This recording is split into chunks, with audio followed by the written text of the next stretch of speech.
I'm Seema from Edufinite. This episode is about English grammar quiz on transformation of sentences, simple sentences into compound sentences, and compound sentences into simple sentences. And there are 20 questions based on it. The answers are provided with the explanation for your convenience. If you need to refresh your memory on the topic, then please click on the link provided in the description box. If you have any queries, you can write to me in the comment section. Let us delve into the topic.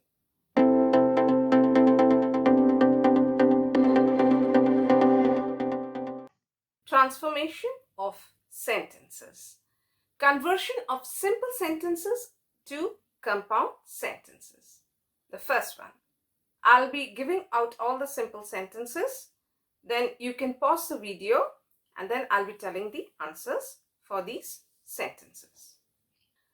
Hearing the good news, my mother called me.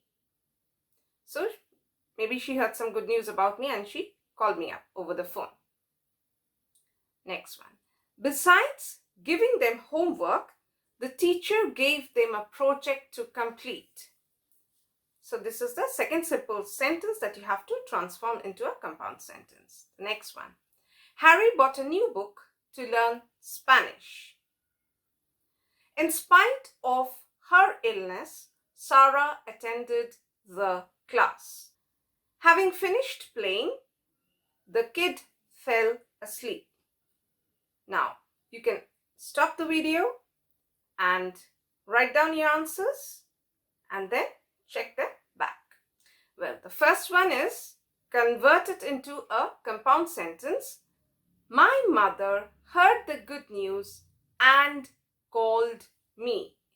So, hearing the good news is the participle phrase. Now, it's the verb, first form of the verb plus ing. The simple sentences beginning with the participle phrase or having a participle phrase, how do we transform them into a compound sentence? We expand that particular phrase and turn it into an independent clause. And then we join the two independent clauses with the coordinating conjunction and. So here, my mother heard the good news. Hearing the good news has been expanded to the clause. My mother heard the good news and called me. And my mother called me, but we keep that subject hidden. We don't write it twice. So we just say and called me. Now the next one. The teacher not only gave them homework, but also gave them a project to complete. So besides giving them homework, this is the prepositional phrase of the simple sentence which has to be expanded into an independent clause. So what have we done? We've expanded it to the teacher not only gave them homework.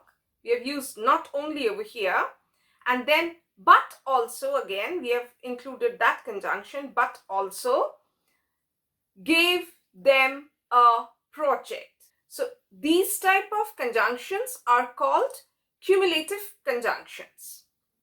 Not only and but also. So we are using two of these in the same sentence. Next. Harry wanted to learn Spanish, so he bought a new book. Now, to learn Spanish is the infinitive phrase. We have expanded it and made it an independent clause by writing Harry wanted to learn Spanish. So that's the independent clause. And then we've added the coordinating conjunction so, and then we have written he bought a new book. Next. We can also write it as Harry bought a new book as he wanted to learn Spanish. So we can change the position of the independent clauses. We can bring any of them forward, and if we start with Harry wanted to learn Spanish, so we'll have to use the conjunction so and then write he bought a new book. But if we write Harry bought a new book, then we use the conjunction, coordinating conjunction as he wanted to learn Spanish. Now the next one.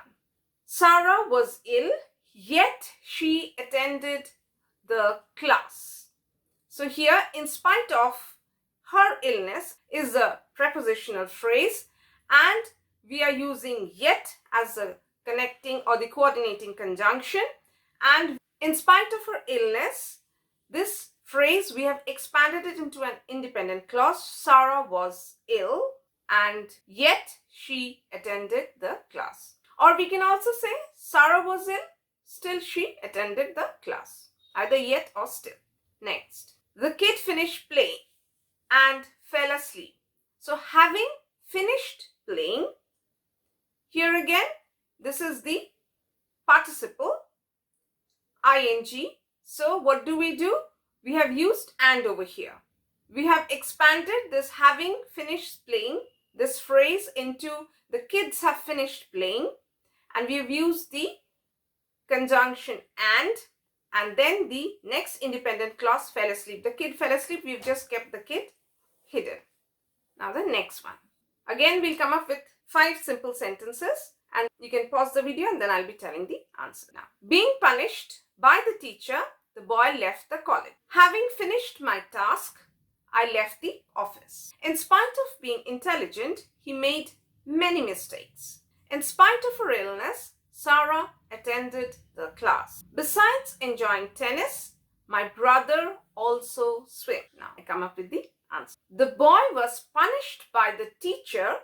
So being punished by the teacher, this phrase has been expanded to form the independent clause. The boy was punished by the teacher. So the boy left the college. Now the next one. I finished my task. Having finished my task, we have expanded this phrase to make it an independent clause. I finished my task.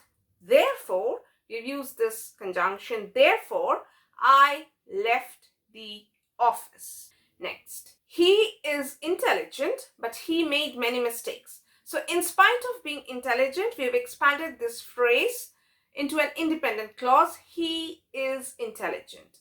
And we have used the coordinating conjunction but, because these are 2 contradictory statements. So he is intelligent, but he made mistakes. So though he is intelligent, he has made some mistakes. Or we can also say he is intelligent, yet he made mistakes.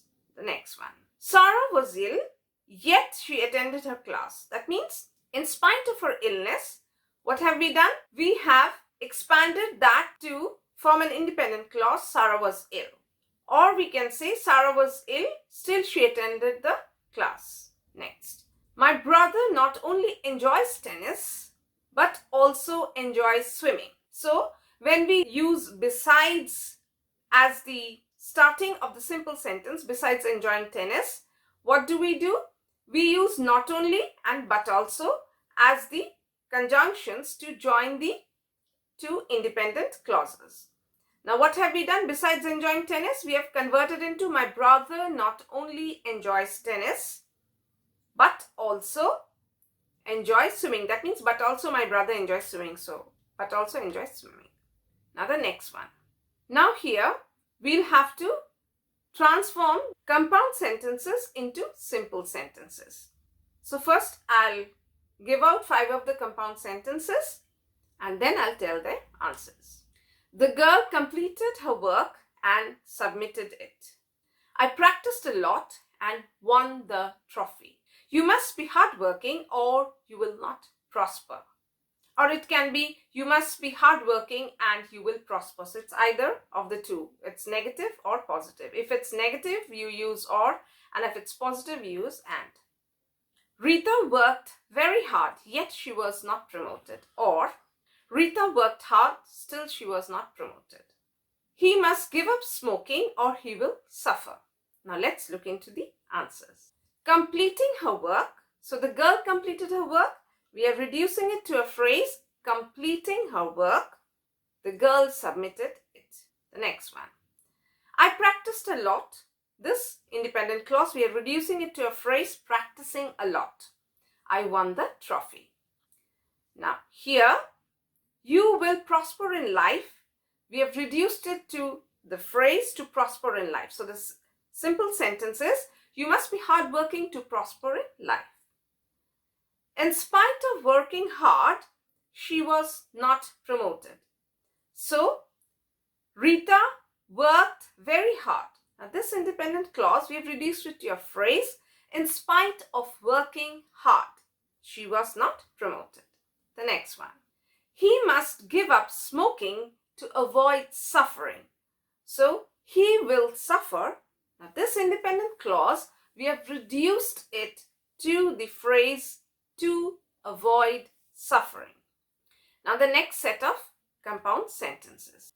Meeta exercised regularly, so she was healthy. I finished my task, therefore I left the office. Life is not a bed of roses, yet none wishes to die. Mohit was strong, yet he was defeated by his opponent. Or, Mohit was strong, still he was defeated by his opponent. And the last one. Harry is not only a good orator, but also a good writer. Now let's look into the answers or the simple sentences. Now, Meeta exercised regularly. Now this independent clause, we've reduced it into a phrase. By exercising regularly, Meeta was healthy. I finished my task. We have reduced this independent clause to having finished my task. Now this is a phrase. Having finished my task, I left the office. Life is not a bed of roses. Now we've reduced this to, in spite of life not being a bed of roses, none wishes to die. Now here too, we have used in spite. In spite of being strong, now Mohit was strong, this is an independent clause. Now we've reduced it to a phrase. In spite of being strong, Mohit was defeated by his opponent. Now the last one. Harry is not only a good orator. Now we have reduced this to a phrase. Besides being a good orator, Harry is also a good writer. So that's all for today. Thank you for being there with me. If you like the content, do give a thumbs up and share it with your friends. Do subscribe to my channel and hit the notification bell icon for future updates. Bye. Take care. See you in the next one.